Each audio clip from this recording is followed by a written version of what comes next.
À une quinzaine de kilomètres de Quimper et à quelques minutes de la baie de Douarnenez, la petite cité de Locronan semble rester figée, hors du temps.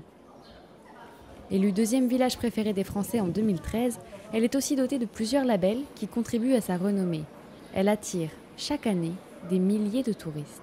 Aujourd'hui, Locronan vit principalement du tourisme. Donc on accueille près de 500 000 visiteurs par an.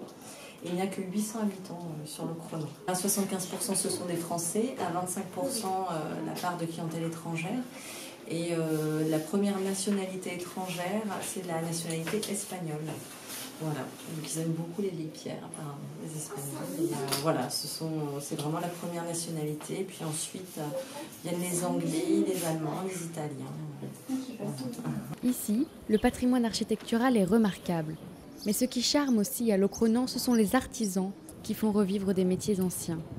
On retrouve des tisserands, bien sûr, dans cette commune célèbre pour son histoire de tissage de voiles, mais aussi un coutelier et un conducteur de calèche qui fait découvrir la ville aux touristes à travers les petites ruelles escarpées.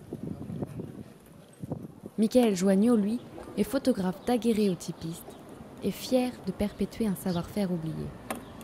Je prends généralement des photographies de l'église ou de la place, mais je peux également prendre des portraits, comme je l'ai fait il y a une dizaine de minutes par exemple.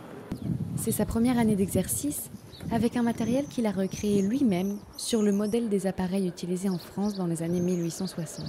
Ça a demandé plusieurs années de préparation déjà pour retrouver les techniques et refaire entièrement le matériel, étant donné qu'aujourd'hui on ne peut plus l'acheter.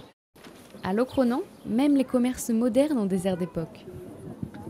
Pour conserver ce patrimoine historique et ce caractère unique, les touristes sont invités à descendre de leur voiture pour emprunter les circuits de randonnée.